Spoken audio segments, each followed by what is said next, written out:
Hi everybody and welcome back. If you've just found the channel recently, then welcome. So tonight I have a fantastic story for you. Honestly, I think this is one of the best things I've ever done. And I have a lot of people to thank for that. Firstly, I'd like to thank Lucreţia, the incredible author of this story. I did something back in December for my Christmas special, a story called The Amateur, and this is a follow-up to that. If you haven't heard that one, go and remedy that immediately. I'll put a link to it at the end of this video. And I'd like to thank the awesome vocal talents of my collaborators as well. We've got Mr. Davis playing Elmer, we have Margbot playing Ellie, and then those two are ably supported by Creepypasta Goblin and Penny Dreadful Moment. These guys all put a lot of time and effort into helping me with this project. I thank them immensely, and please do me a little favor and go over to their channels. Give them a listen, a like, a comment, and subscribe, of course.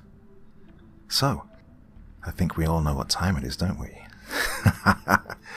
Sit back and relax with your favorite drink. Lie down with your favorite drink if you prefer, because it's time to listen.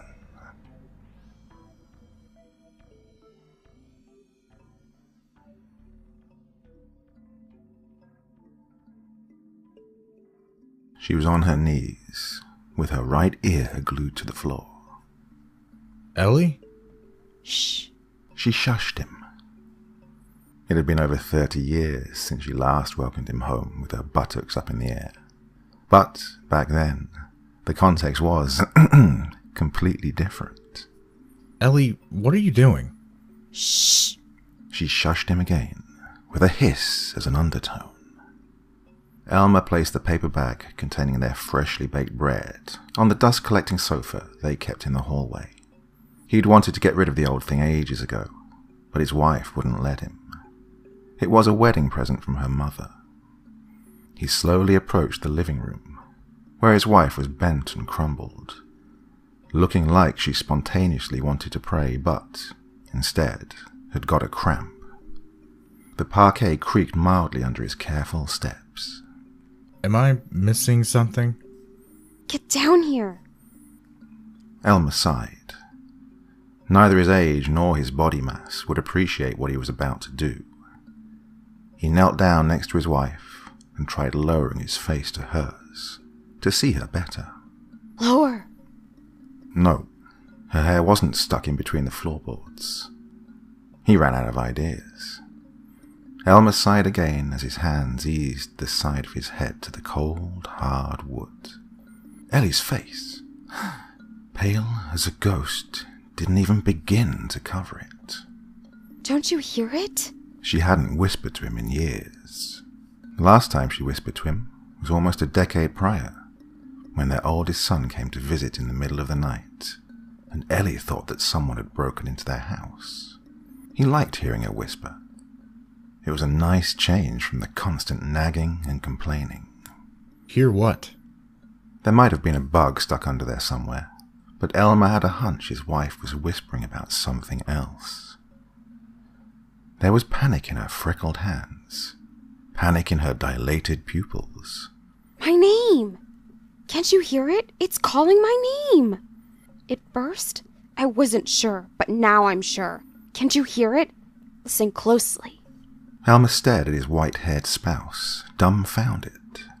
Unless Ellie's name was deaf static, he was quite sure he couldn't hear anything. I don't hear anything. Shh! Listen! Listen! Nothing. Did you hear it? Hear what? Eliza. It's echoey. Eliza. Like from the bottom of a well. Elmer's hands helped his torso up again. I don't hear anything.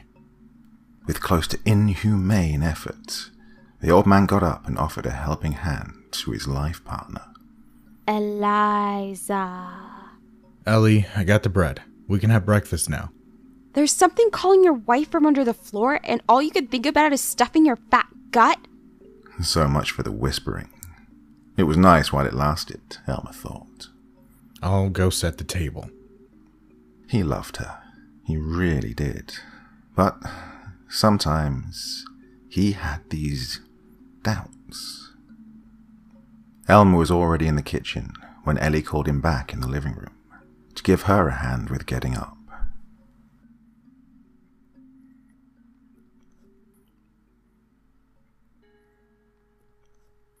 The following morning, he was welcomed home by not one, but two backsides staring at him from the living room floor. Elmer sighed. The torso attached to the butt dressed in black rose to reveal a head. Good afternoon, Father Jonathan. Ah, Elmer. Good afternoon. Ellie shushed both of them. Father Jonathan looked at her for a second, and then back at Elmer, pressing his lips into a line of mild desperation. Elmer entered his living room with the same caution as the day before. His wife spoke to him from foot level. They're gone today. Not even I can hear them. Ellie sat upright and looked the priest dead in the eye. I think they're afraid of you. The priest shrugged. Elmer's frame got in between, offering each of them a helping hand. Ellie hesitated. I wish they would say something while you're here, Father. Elmer, godless as he is, can't hear them, but I'm sure you would. The priest and Elmer exchanged a worried glance. Ellie got to her feet too, and caught a glimpse of that exchange. I'm not crazy, Father. Nobody said you are, child. Elmer found that sentence quite oxymoronic. The devil works in mysterious ways. However, we must not exclude the possibility of interpretation. It called me by my name. Father John reached a conclusion based on Elmer's facial expressions. I shall bless this room for your peace of mind, child. The house, Father. Bless the whole house. Have you heard it anywhere else? No, just here. But please bless the whole house. Elmer left the room. Father Jonathan followed him in the hallway, to the couch where he left his cross and holy water, where Ellie's hearing range couldn't reach them. She's old, Elmer. Bear with her. I am, Father. Elmer looked over the priest's shoulder at his wife, who dropped to her knees and glued her ear to the floor again. Always have, always will.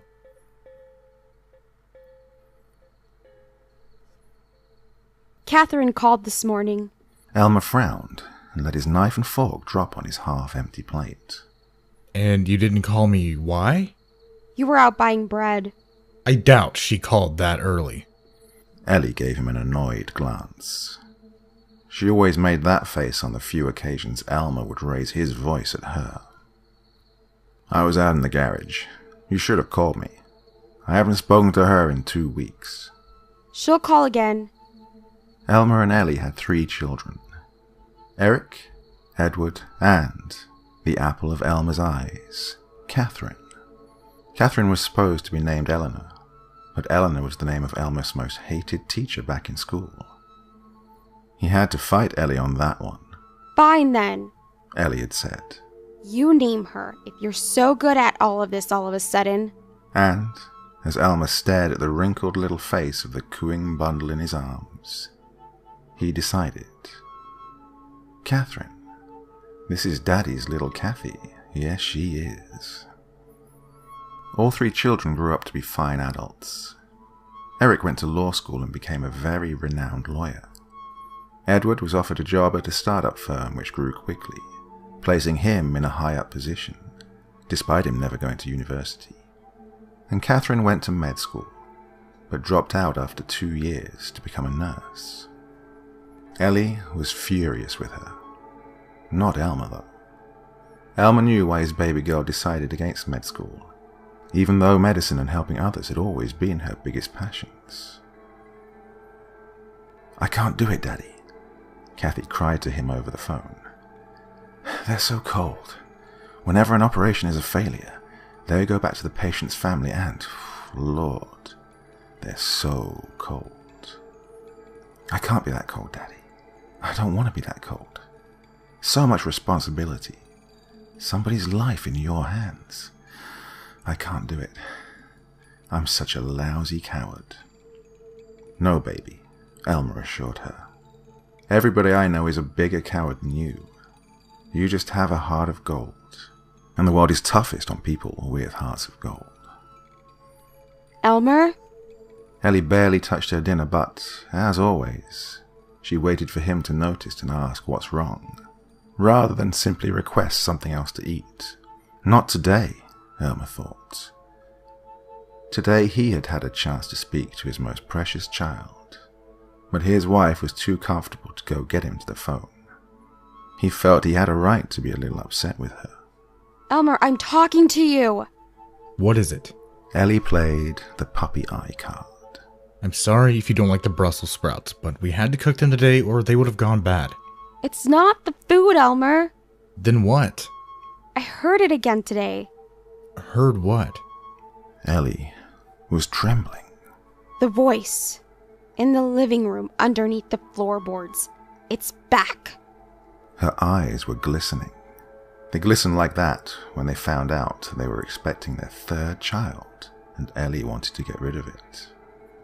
They glistened like that when Ellie asked Elmer to apply for a bank loan to send their oldest son to college. She was reaching out to him. She needed him. An old, drained, distressed woman reaching out to her rock. Father Jonathan blessed the entire house just last week. It's still here, Elmer. I heard it again today. Clearer than ever. You want me to go check again? No, you won't hear it. Nobody will. It's here for me. Her lower lip began to vibrate. I'm going to die, Elmer. Elmer immediately got out of his chair and went to hold his wife. Ellie was sobbing against the right strap of his suspenders, mumbling something about sorrow and not wanting to go. For her sake, Elmer's composure hardened to iron. You're not going to die, Ellie. Don't you remember what the doctor said last month? He said you're as healthy as could be, and that unless fate plays dirty, you'll live to see your grandchildren reach adulthood. Our oldest grandchild just turned 8, dear. There's nothing for you to worry about. Ellie was holding on to her husband with such force, he would have lost his balance if he were less heavy. No, it's coming for me. It's... Look at me, Elmer. Elmer's gaze met Ellie's blurred orbs. It said I must confess before I go. Elmer's blood ran cold.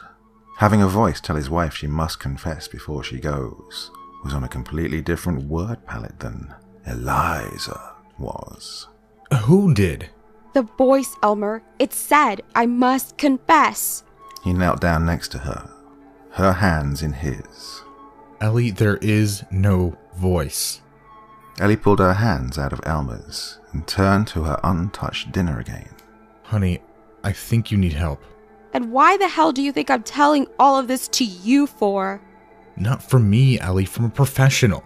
We can schedule an appointment with a professional. Maybe Kathy knows somebody. No! Ellie grabbed the shoulders of her kneeling husband with crumbling strength. Don't you dare mention any of this to Catherine. If you must, ask Eric or Edward if they have any connections. But don't, under any circumstance, mention any of this to Catherine. Catherine mustn't know. All right, Catherine won't know. Her grip sweetened, and she brought her right palm to her husband's soft cheek. Do you want me to call Father Jonathan again? No, it's not him I need to confess to. Elmer felt cold at the pits of his arms. Elmer? Yes? Ellie opened her mouth and closed it again. You can trust me, Ellie. You can tell me anything. You know that. Her chair creaked as she backed away from the table and got up. I'm going to bed. I'm tired.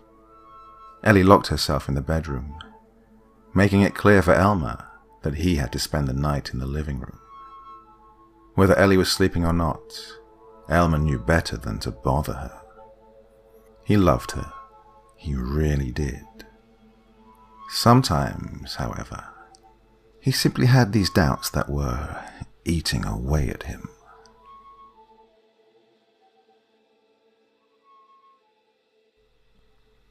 Elmer woke up the following morning and found that the bedroom was empty. He was always the one who was first to wake up. She wasn't in the kitchen either. Elmer didn't even snap his suspenders over his shoulders in his hurry to go outside and call for Ellie. She was at the back gate, the gate they only used when they were going to the baker's. The walk was shorter that way. Where were you? The paper bag she was holding made it obvious. I want to make breakfast today. The old man watched as his wife was in no hurry to get back inside the house. Ellie was a night person. He, on the other hand, was a morning person. Breakfast was his duty, whereas dinner was hers. It's been like that for the past 4 decades of their marriage, like those cute, yet deadly painful routines that old couples have. Elmer knew breakfast was his job, and seeing Ellie do it instead felt foreign and unpleasant. He followed his wife inside and stopped in the kitchen doorway. The sizzle of oil was in perfect harmony with Ellie scrambling eggs and the happy birdies outside. She was making French bread. He could tell, even with her back to him. Bacon and spring onions were on the table, just waiting to be chopped. Elmer entered the kitchen and grabbed the knife nearest to him. No! Ellie had her arm around the bacon and spring onions in a matter of seconds. I'll do it. He froze. Ellie looked like she'd just jumped in front of a bullet to protect her children. She was even rigid with determination and everything. Ellie, are you all right? Elmer put the knife down cautiously. She avoided his gaze. I want to do it. I need something to do. Go read the paper in your lazy boy or something.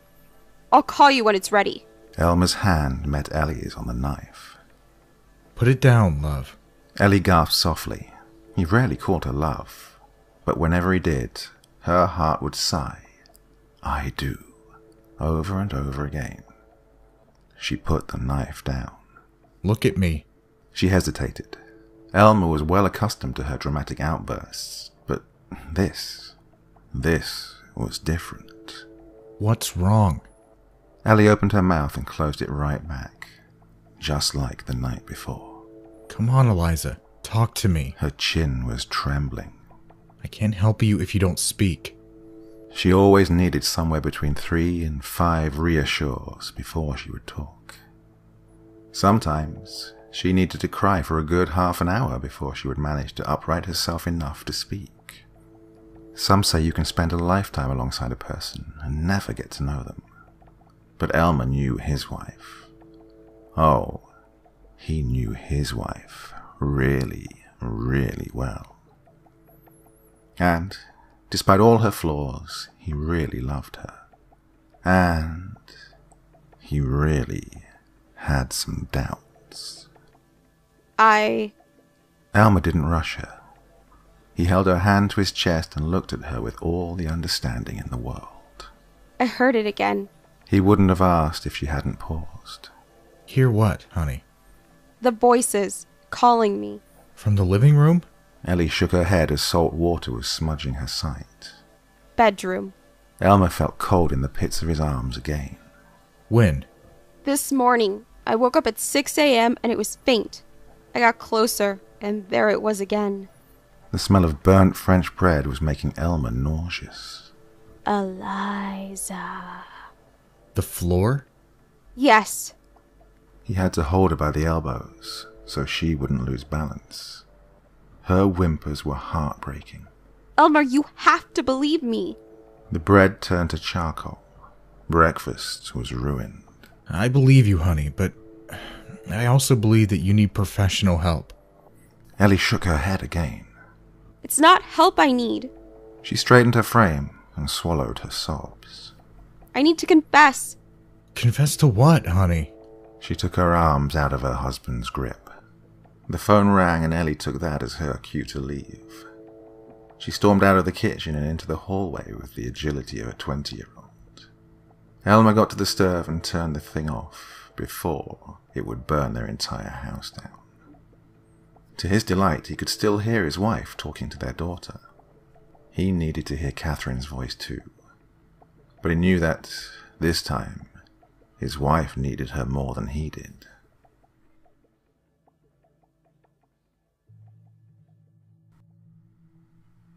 When they moved in together, the couple established some house rules. Number 1, no pets. Ever. Number 2, One is just as busy as the other, so the house chores have to be shared equally. Number 3, 2 meals a day is more than enough. And number 4, no matter how bad things get, they are not allowed to keep secrets from each other. This last rule was Elmer's favorite thing about being married to Ellie. When Ellie was young, she was the embodiment of poise. He knew it wouldn't be easy, but he had made up his mind the very second he laid eyes on her. It took him no less than 8 months to convince her to go out with him, and when she finally did, Elmer was so nervous he got sick and they had to cut their date short by 3 hours. He was head over heels for her, always had been. He regretted nothing. Even so, sometimes he had these doubts. Ellie had been a sweetheart all week. She made both breakfast and dinner, was using words such as please and thank you again, and, to Elmer's mind-numbing surprise, she was cuddling up to him in her sleep. Bedtime was the only time she would enter the bedroom, and, whenever she did, she would cling to Elmer like her life depended on it. Entering the living room was out of the question. Therefore, when it came to the house chores, she delightedly accepted her husband's help. Elmer was to take care of the living room and the bedroom. All other rooms in the house were in her care, including the attic, which she always hated. 2 weeks passed, in which Ellie was distracting herself with housework. Other than the fact that she was deliberately avoiding the living room and bedroom, life was turning back to normal. Until, one day, Ellie ran sobbing out of the house directly into her husband's arms, who was reading the newspaper in the garden. He didn't even ask. He just cursed under his breath and waited for the wife to pull herself together and tell him where the voices came from this time. The attic, Elmer. He felt so sorry for her. The poor thing was shaking from head to toe, and her sobs were excruciating. They're in the attic. How, Elmer? And why? The attic is over the kitchen. The voices are over my kitchen, Elmer. They've reached the kitchen. Elmer bit his lip. He didn't speak because he knew he would break down alongside her.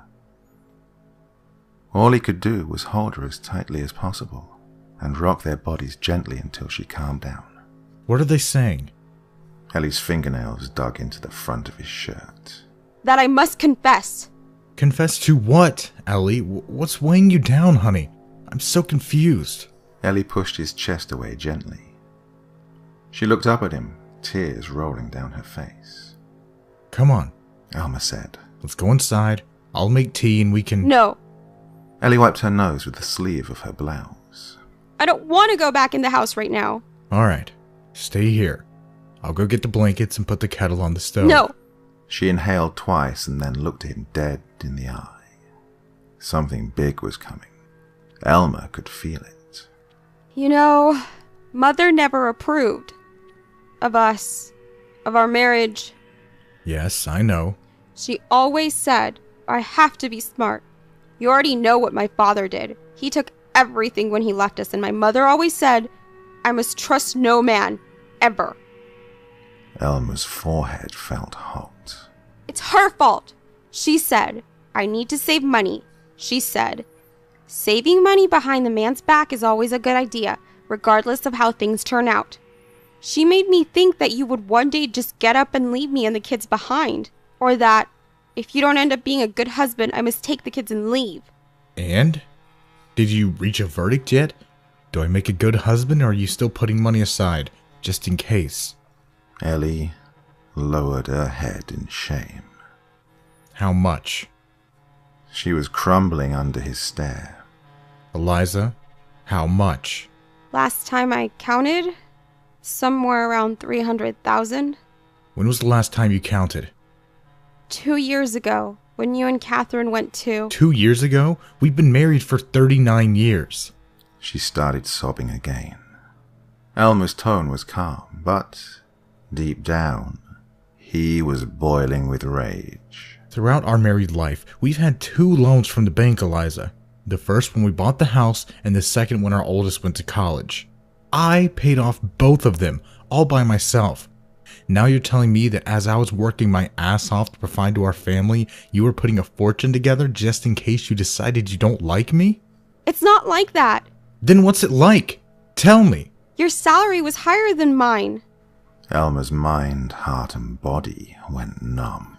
Not by a lot, Ellie, and we both know that. Ellie regretted that last sentence of hers, and she would regret it for the rest of her days. I'm sorry. I'm so sorry, Elmer. Forgive me. It's all on your mother's couch, isn't it? Yes, it's all there. Take it, Elmer. You can have it all. Just please forgive me. There was nothing pretty about watching the love of his life cry. Ellie had gone through enough the past few weeks, and having her husband angry with her wouldn't soothe things in the least. Elmer was already looking for excuses in his mind to convince himself that Ellie was indeed an angel, but with a demonic mother. Tell me something, Eliza. Would you have ever told me about the money if the voices didn't tell you to? She hesitated. Yes, I would have. Eventually. Elmer inhaled deeply and exhaled steam. Apparently, he didn't know his wife as well as he thought he did, but he knew enough to tell when she was lying. Never in a million years would he have thought that the dusty old couch they kept in the hallway was an undercover deposit box, but he wanted to believe her so badly. He wanted to believe that she was sorry. He wanted to believe that she would have eventually told him why she didn't want to throw the old couch away. But his heart was just as smart as the rest of him. If it weren't for the voices, Ellie would never have told him about the money. Where did you put the Johnny Walker? In the coffee cupboard. Behind the paper bag on the left. Good. I need a drink. Of course, honey, I'll get the... Alone. Ellie looked like a kicked puppy. I need to be alone. I need to think. Stay here if you can't go back into the house yet. And, just like that, for the very first time in almost half a century, Elmer turned his back on his wife. He had his doubts, all right, but this blow was quite unexpected.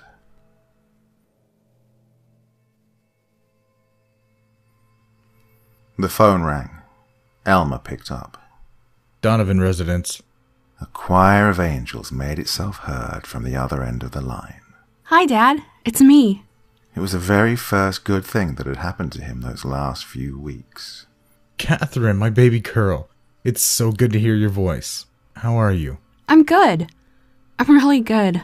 I'm happy I finally got you on the phone for once. We haven't talked in ages. You're not the only one who's happy, kiddo.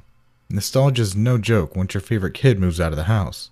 Dad, you're being super unfair to Ed and Eric right now. No, come on. As if they didn't know who my favorite is. Lucky for me, they share my adoration for you, so they never blamed me. Catherine laughed, and Elmer's heart grew twice its size. Yeah, they're pretty awesome.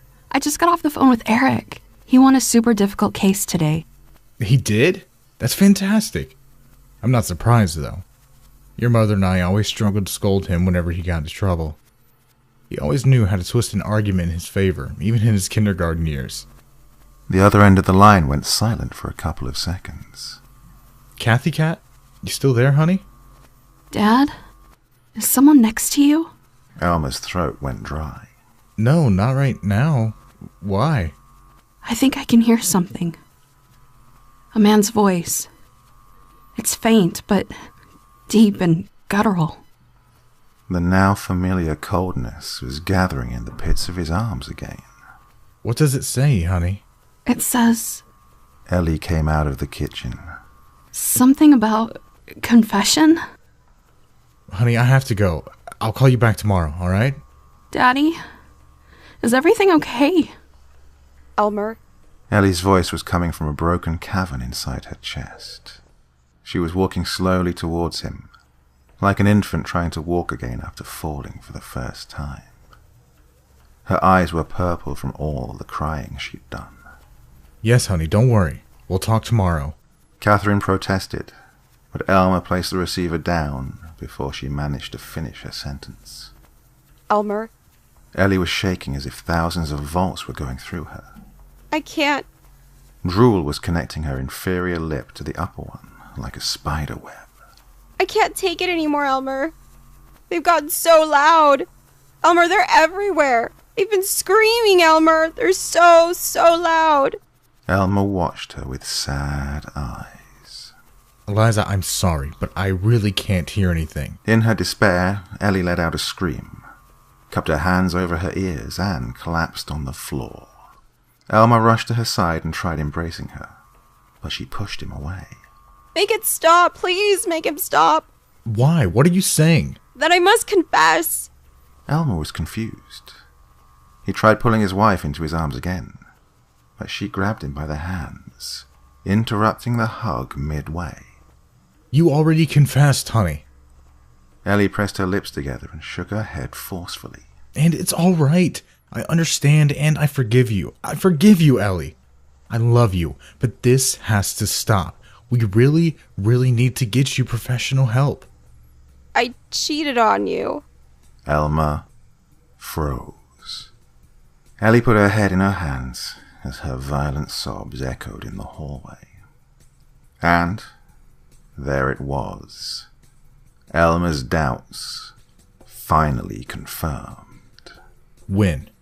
Ellie was rocking back and forth, crying with the passion of an entire chorus in a Greek tragedy. Elmer's patience was over and done. He grabbed his wife by the elbow and forced her to look at him. When, Eliza? He didn't ask with whom.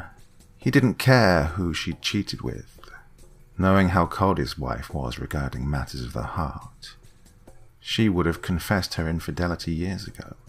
However, the messy circus she was providing made it clear there was something bigger than cheating to the story. Elmer felt the life draining out of him as the seconds passed by. Please, Eliza, please tell me that Catherine is my daughter. For the love of God, woman, please tell me that Catherine is my child. Ellie didn't answer. She just cried harder and tried taking Elmer back on his hug offer. That was enough of an answer. Elmer got to his feet before she even had a chance to touch him. I confess. Please, Elmer, please make them stop. Elmer had to choose one of two options. One, call an ambulance for his deranged wife and tell her that he forgives her, so that she gets hospitalized with a little peace of mind. Or two, grab his coat and go to the bar down the street, where the guests were few and the barkeeper wasn't talkative. Choosing was easy. He could still hear Ellie screaming, even as he closed the front gate behind him. I confessed, you rotten beings from hell. What else do you want from me? Shut up! Elmer got back home around 2 a.m. He wasn't exactly drunk, but he wasn't sober either. The house was quiet, just like he expected it to be. He looked in the kitchen for his wife, even though he was certain she wouldn't be there. He didn't bother checking the bedroom or the living room. Elmer went straight for the attic. He hesitated in the doorway. Even though he knew she was there, he still needed confirmation before he would proceed any further. Elmer cracked the door open, just enough to let a thread of light in. Ellie's left house slipper was on the floor. Her right one was still attached to her, dangling slightly from the ceiling. Elmer had seen enough, so he shut the door. He had to wait for the alcohol to wear off before he would enter the attic again. Otherwise, Ellie wouldn't be the only mess that had to be cleaned up. He had to call so many people. The ambulance, the police, the funeral home, Eric, Edward, and Catherine. There were so many preparations that needed to be done.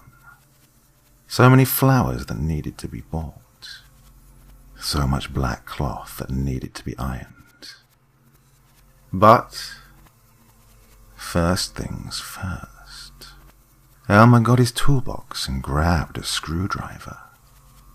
He had to remove all the speakers he'd installed under the house's wooden floorboards.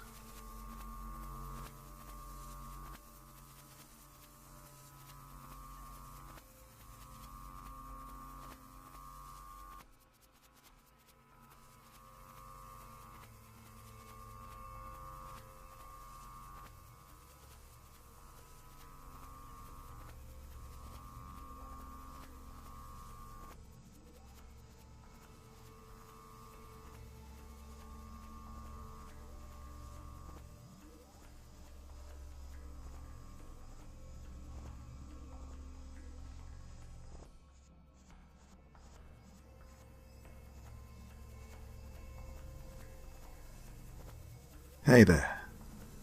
Thank you so much for taking the time to drop by and listen to this story today.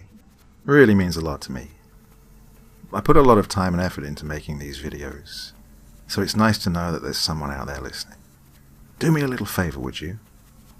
Click that like button, leave a comment, and if you really feel like it, why not subscribe too? Okay, happy tales everyone. See you soon.